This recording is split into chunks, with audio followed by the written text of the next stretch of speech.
کہ تیری نسل پاک میں ہے بچہ بچہ نور کا.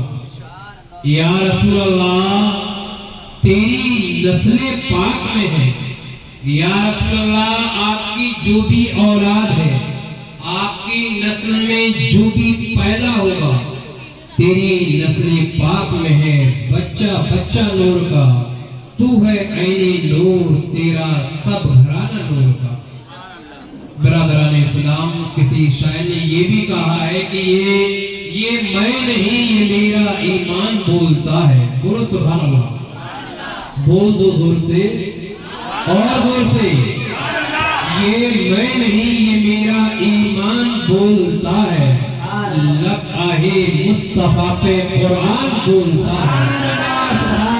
یہ میں نہیں، یہ میں نہیں، یہ میرا ایمان بولتا ہے. لب آہے مصطفیٰ پہ قرآن بولتا ہے. ابن علی کے جیسا کوئی ہوا نہ ہوگا، حسین جیسا کوئی ہوا نہ ہوگا. رو رو کے کربلا کا میدان بولتا ہے. برادران ملت اسلامیہ، ابھی آپ نے سنا حافظ صاحب نے حسن و حسین کا مقام بتایا، حسن و حسین کا درجہ بتایا. ان تمام درجوں کو بتانے سے پہلے اور ان کی سوانح حیات یعنی ان کی زندگی کے تعلق سے میں کچھ معلومات عرض کروں. سب سے پہلے کچھ چیزیں میں آپ کے سامنے پیش کروں گا، اسے بڑے غور سے سننا ہے آپ کو. کوئی یہ نہ سمجھے کہ مولانا صاحب کیا بیان کر رہے ہیں. یہ مولانا کی تو صرف زبان ہوتی ہے لیکن اس پہ شریعت بولتی ہے. زبان مولانا کی ہوتی ہے لیکن اس پہ اللہ کا کلام قرآن بولتا ہے. زبان مولانا کی ہوتی ہے لیکن اس پہ رسول پاک کی حدیثیں بولتی ہے. زبان مولانا کی ہوتی ہے لیکن اس پر وہ بولتا ہے جو صحابہ نے بولا ہے، جو تابعین نے بولا ہے، جو تبع تابعین نے بولا ہے، جو ائمہ مجتہدین نے بولا ہے، جو فقہاء نے بولا ہے، جو صلحاء نے بولا ہے، جو علماء نے اپنی کتابوں کے اندر لکھا ہے. آج یہ چھوٹا سا مولوی بھی وہی بیان کرے گا. سب سے پہلی چیز یہ کہ مجھے ایک نے نہیں بلکہ کئی لوگوں نے کہا ہے کہ آج سب لوگ جمع ہوں گے اور آپ کو کچھ چیزیں ضرور بتانا ہے. دیکھو، حسن اور حسین سے محبت تو آپ نے سن لی کہ جس نے بھی حسین سے محبت کری اس نے حضور سے محبت کری. سچائی ہے؟ بول دو ہاں. اور جو سے جس نے حسین سے محبت کری تو سمجھ لو اس نے حضور سے، اور جس نے حضور سے محبت کری اس نے رب سے. سبحان اللہ. اور آگے دوسری حدیث پھر نبی پاک نے فرمایا جس نے حسین سے دشمنی رکھی اس نے مجھ سے رکھی. بے شک. جس نے میرے حسین سے، میرے آقا فرماتے ہیں جس نے میرے حسین سے دشمنی رکھی تو سمجھ لینا اس نے تو مجھ سے دشمنی رکھی، اور جس نے مجھ سے دشمنی رکھی اس نے تو میرے اللہ سے دشمنی رکھی. تو کون بدبخت ہوگا جو اللہ سے دشمنی رکھے گا؟ جہاں جتنے بھی لوگ ہیں کوئی بھی حسن و حسین کا دشمن نہیں ہے بلکہ عاشق حسین بیٹھے ہوئے نہیں. بول دو سبحان اللہ. سب سے پہلی چیز یہ کہ جسے چاند دکھ جاتا ہے تو چاند دکھنے کے بعد ہم لوگ یہ سوچتے ہیں کہ اب کوئی بھائی کڑھیا وغیرہ نہیں چڑھا سکتے. کیا نہیں چڑھا سکتے؟ کڑھیا. یعنی یہ سمجھ لیجیے کہ ہم کوئی پوڑی وغیرہ، پوڑی ہوتی ہے نا پوڑی، بولے پوڑی ہم نہیں بنا سکتے. گلگلے بولے نہیں چاند دکھ گیا گلگلا نہیں بنا سکتے. اچھا پھر پاپڑ بولے نہیں کڑھیا تو چڑھے گی. ایک یہ چیز اس کی کوئی اصل نہیں ہے. آپ کڑھائیے چڑھائیے، پوری بنائیے، گلگلا بنائیے، حلوہ بنائیے، سب بنائیے، ایک دم جائز ہے.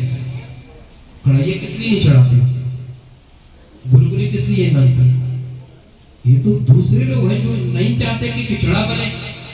وہ دوسرے جو چاہتے ہیں کہ سبیلے نہ بٹے، وہ تو دوسرے لوگ ہیں وہ جو چاہتے ہیں کہ محفل حسین پہ نہ سجے. وہ تو دوسرے ہیں جو یہ چاہتے ہیں کڑھیا نہ سجے. دوسری جماعت ہے. ہم تو اہل و سنت والجماعت ہے. وہ تو یہ کہتے ہیں حسین مر گئے وہ تو یہ کہتے ہیں حسین مر گئے، حسین مر گئے، کڑھائیاں مت چلاؤ، کچڑا مت بناؤ، سبیلے مت لگاؤ، محفلیں مت سجاؤ، حسین مر گئے، حسن مر گئے، معاذ اللہ رب العالمین۔ لیکن ہم اہل سنت والجماعت ہیں، جو ہمارا عقیدہ ہے کہ حسین کبھی زندہ تھا، حسین آج بھی زندہ ہے، اور حسین صبح قیامت تک زندہ ہے۔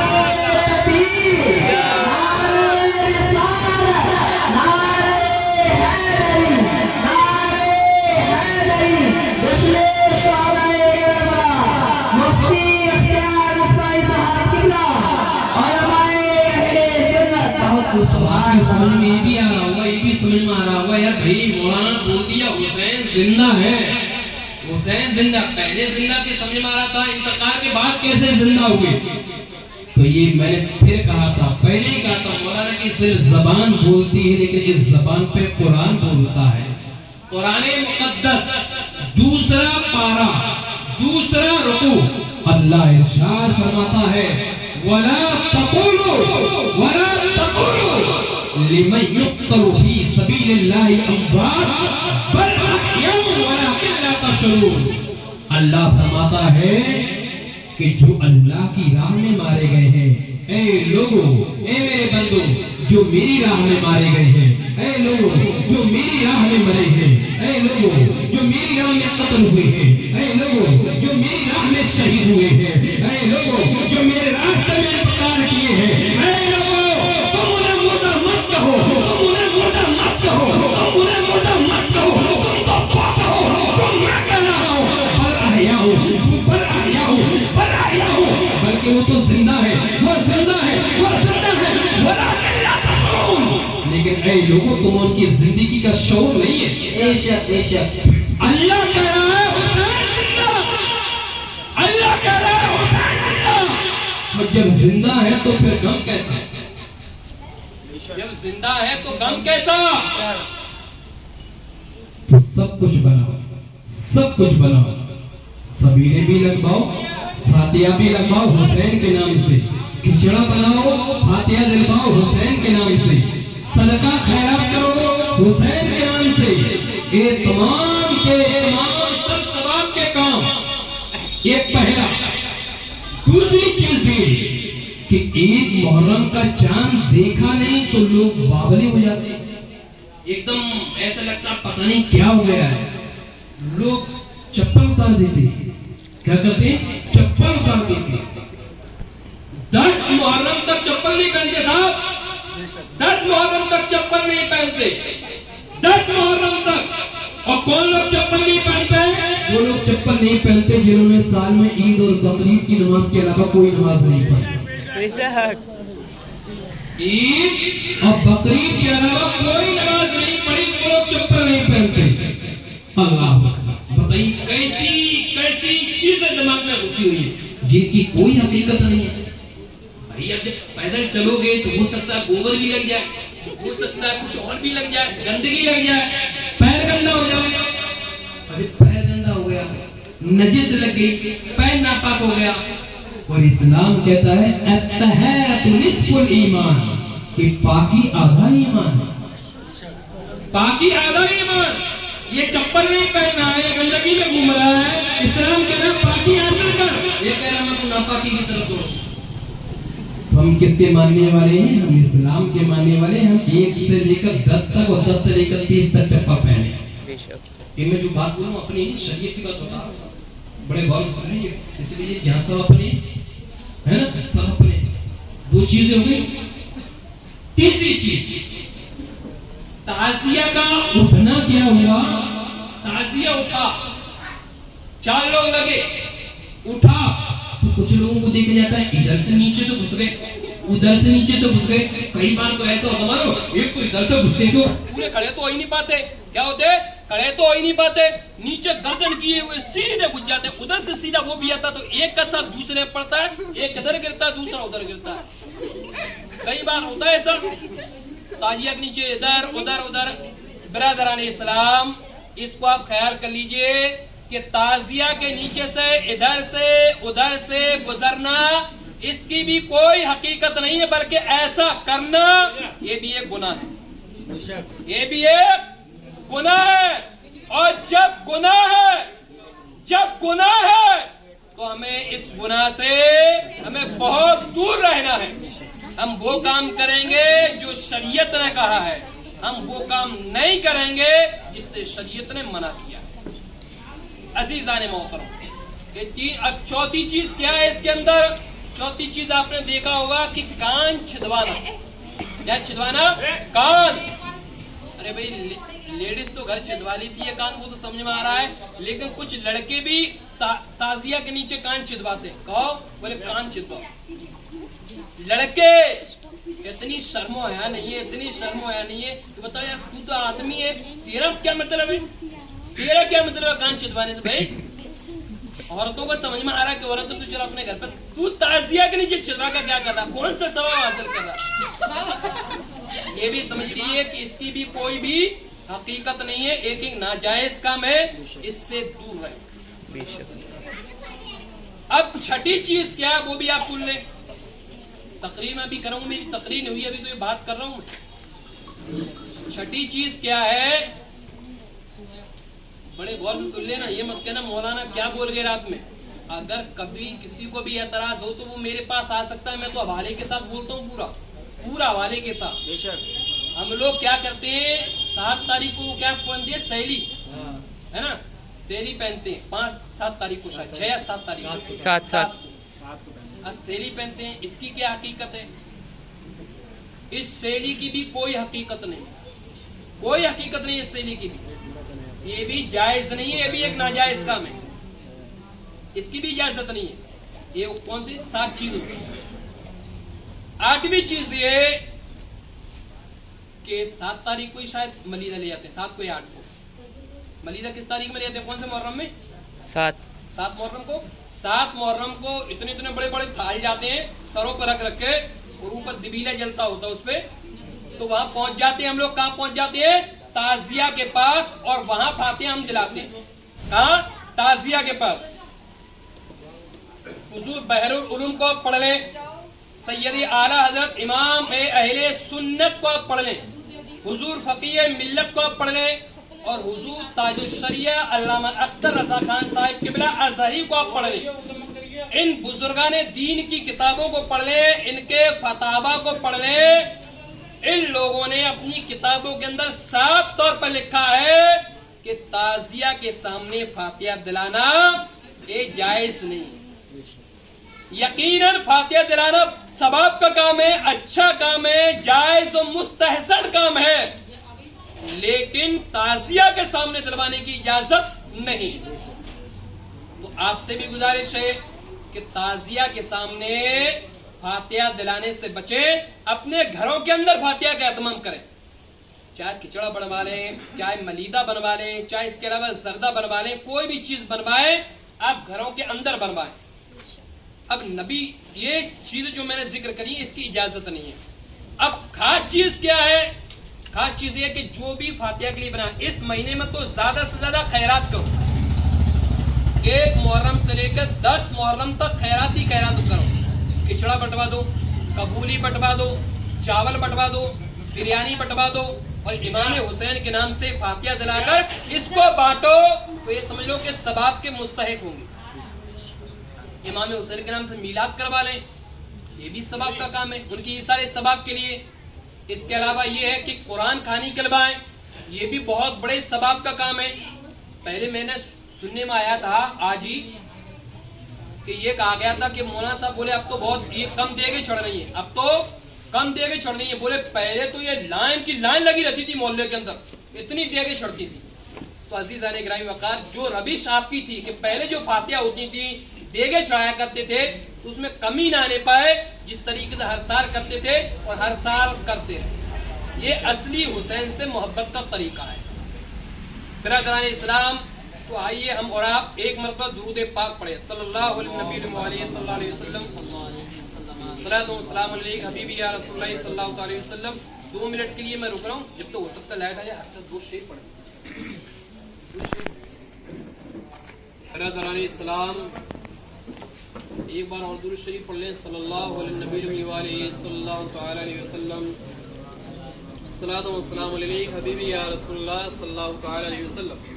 عزیزان گرامی وقار، نبی پاک صلی اللہ تعالی علیہ وسلم کو ایک شخص بڑے حسین و جمیل لگتے تھے، بڑے خوبصورت لگتے تھے، اور ان کے ساتھ 700 آدمی تھے. ان کے ساتھ بڑے غور سے سنیں گے آپ، نبی پاک کے ساتھ جس انسان کو حضور پسند فرماتے تھے اس کے ساتھ 700 انسان تھے. لیکن اتفاق کی بات یہ کہ وہ مسلم نہیں تھے، یہودی تھے. حضور علیہ الصلوۃ والسلام نے اللہ کی بارگاہ میں دعا کری کہ میرے پروردگار، دہیہ قلبی کو تو اسلام کی دولت سے مولا مالا مال فرما دی. اور جب حضور صلی اللہ علیہ وسلم نے جب دعا کری ہے، حضور اللہ کی بارگاہ میں دعا کر دے تو دعا تو قبول ہونی ہے. ادھر حضور نے اللہ کی بارگاہ میں دعا کری کہ میرے پروردگار، یہ دہیہ قلبی اللہ مجھے بہت زیادہ محبوب ہے، بہت زیادہ عزیز ہے میرے مولا، اس کو اسلام کی دولت سے تو نواز دے. تاریخ یہ کہتی ہے صبح ہوتے ہی حضرت دہیہ قلبی اپنے 700 لوگوں کو لے کر حضور کی بارگاہ میں آئے اور حضور کے ہاتھ پر اسلام کی دولت سے مالا مال. سبحان اللہ. اب جب مالا مال ہو گئے تب اللہ تبارک و تعالی جو بھی پیغام حضور تک بھیجتا تھا وہ حضرت جبریل کے ذریعے سے بھیجتا تھا. اور جبریل جب حضور کے پاس آتے تھے تو حضرت دہیہ قلبی کی صورت میں آتے تھے. ایک دن اللہ نے حکم فرمایا، اے جبریل جاؤ میرے حبیب کی بارگاہ میں جاؤ اور دہیہ قلبی کی صورت میں جانا. تب حضرت جبریل امین نے عرض کیا، یا اللہ اس میں راز کون سا ہے؟ اللہ اس کے اندر کون سی حکمت ہے مولا کہ تو مجھے جب بھی بھیجتا ہے دہیہ قلبی کی صورت میں بھیجتا ہے، اللہ کسی اور صحابی کی صورت میں کیوں نہیں؟ تب اللہ تبارک و تعالی نے فرمایا، اے جبریل تجھے میں دہیہ قلبی کی شکل و صورت میں اس لیے بھیجتا ہوں کہ دہیہ میرے محبوب کو پسند ہے. دہیہ میرے محبوب کو پسند ہے تو میں تو اس لیے بھیجتا ہوں کہ جب دہیہ میرے محبوب کو پسند ہے تو یعنی مجھے بھی پسند ہے. جب میرے محبوب کو پسند ہے تو مجھے پسند ہے، اور محبوب کی پسند کو محبوب ہی جانے. اور جب میرے محبوب کو پسند ہے تو جبریل اب تم جب بھی میرے نبی کی بارگاہ میں جاؤ گے دہیہ قلبی کی صورت ہی میں جاؤ گے. اب حضرت دہیہ قلبی جو تھے ان کا معاملہ یہ تھا کہ جب بھی حضور کی بارگاہ میں وہ آتے تھے نا تو اتنے پھل وغیرہ لے کے آتے تھے، وہ تجارت کرتے تھے. کیا کرتے تھے؟ تجارت. کبھی کیلا حضور کی بارگاہ میں لا رہے ہیں تو کہہ رہے ہیں یا رسول آپ بھی کھائیں، صحابہ کو بھی کھلائیں. کبھی انگور لے آئے، کبھی ناشپاتی لے آئے، کبھی سیب لے آئے، حضور کی بارگاہ میں پیش کر دیتے.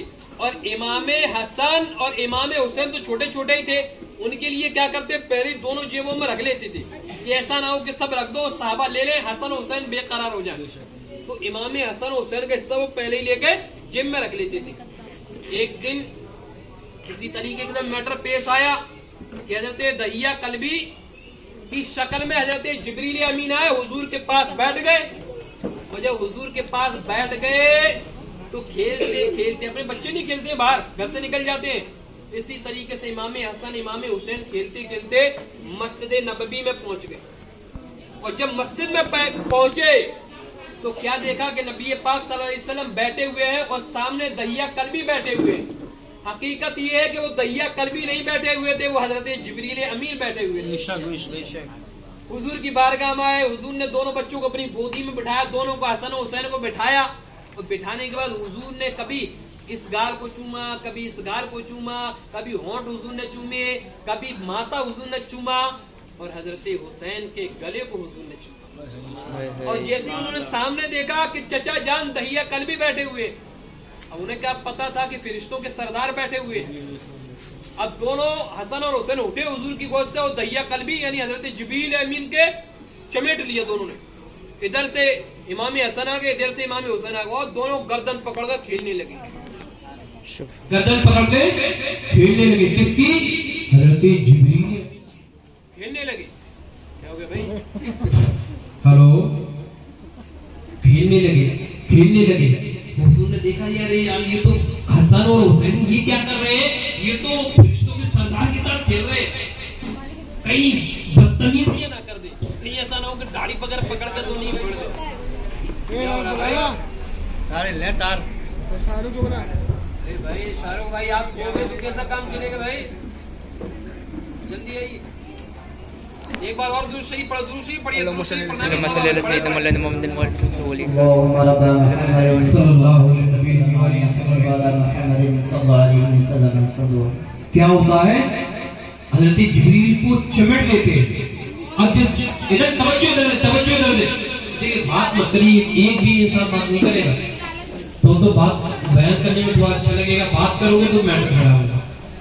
توجہ ادھر پر آئے گا کہ زیادہ پروگرام تو چلنا ہی نہیں.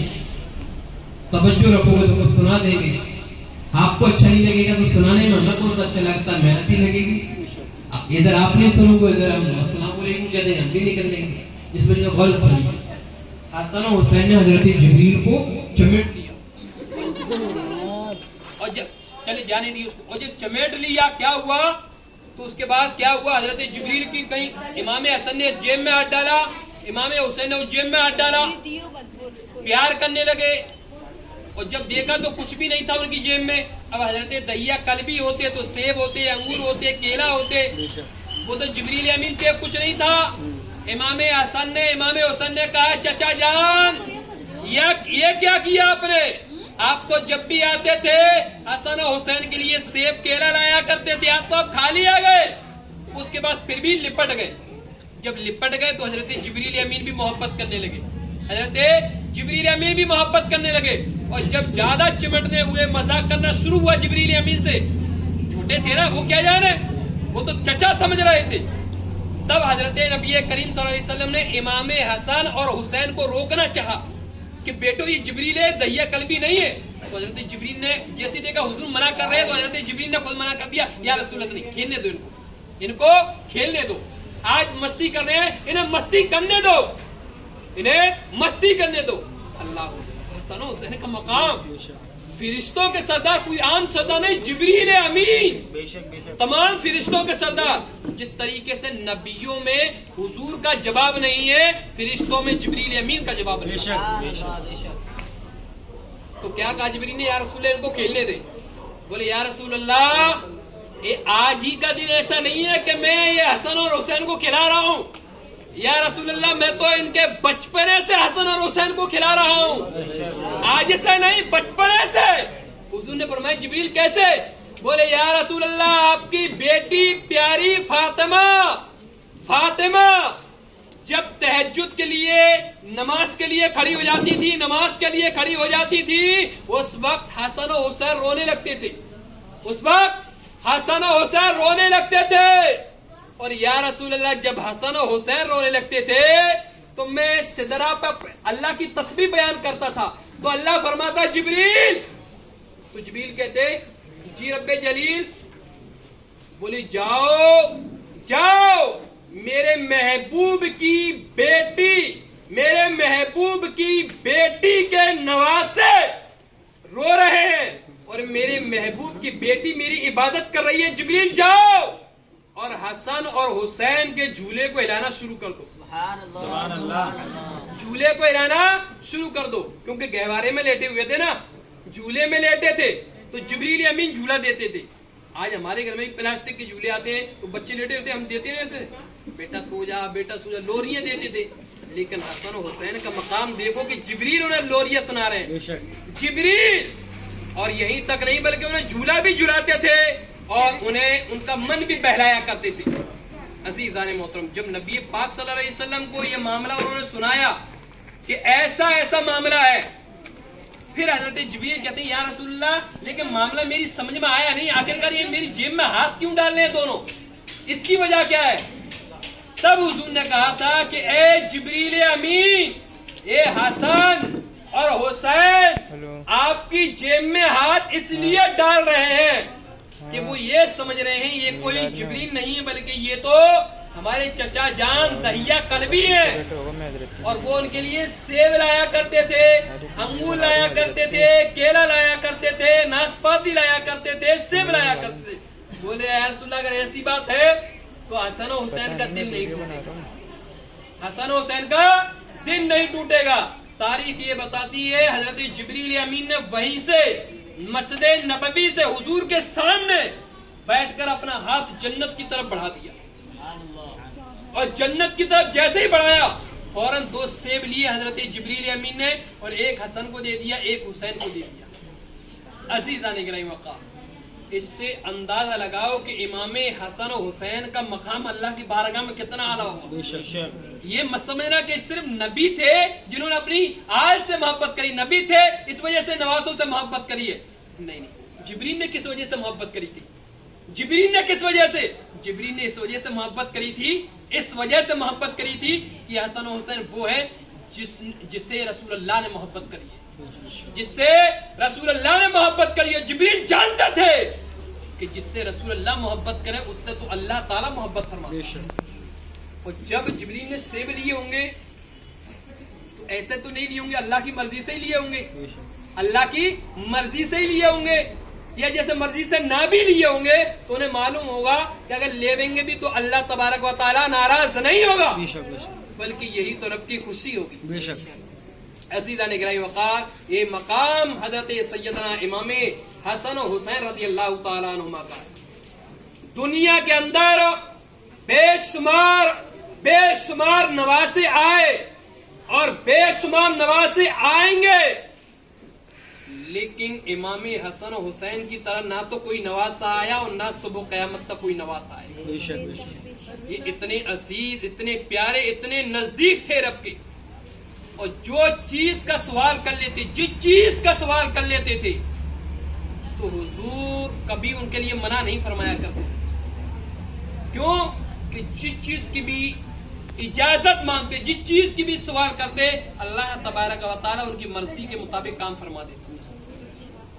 اسی طریقے سے نبی پاک صلی اللہ علیہ وسلم مسجد نبوی میں بیٹھے ہوئے تھے، حضور اسی مسجد میں بیٹھے ہوئے تھے، تمام صحابہ کرام کا جمع غفیر موجود تھا، تمام صحابہ موجود تھے، تمام صحابہ، اور تمام صحابہ کے سامنے ایک غریب صحابی حضور صلی اللہ علیہ وسلم کی بارگاہ میں آئے، اور کیا لے کے آئے تھے؟ ایک ہرنی کا بچہ لے کے آئے حضور کی بارگاہ میں، ایک ہرنی کا بچہ۔ کہا یا رسول اللہ اس غریب کے پاس کچھ نہیں ہے، اس ہرنی کے بچے کو یا رسول اللہ آپ قبول فرما لیں۔ حضور نے وہ بچہ لے لیا، اور جو بچہ لیا تو بڑا پیارا معلوم ہو رہا تھا، وہ بچہ بڑا عزیز معلوم ہو رہا تھا۔ اتنی تھوڑی دیر کیا گزری کہ حضرت سیدنا امام حسن حضرت علی کے بڑے بیٹے امام حسن وہ آ گئے، اور آگے کہا نانا یہ بچہ کس کا ہے؟ کہا بیٹا یہ بچہ ہرنی کا ہے۔ بولے نانا اس بچے کو مجھے دے دو، نانا یہ بچہ مجھے دے دو، مجھے یہ بچہ بڑا عزیز معلوم ہوتا ہے، یہ بچہ بڑا خوبصورت معلوم ہوتا ہے۔ میرے نبی نے فرمایا بیٹا حسن اگر تمہیں اچھا لگ رہا ہے تو تم لے لو، تمہیں اچھا لگ رہا ہے تم لے لو۔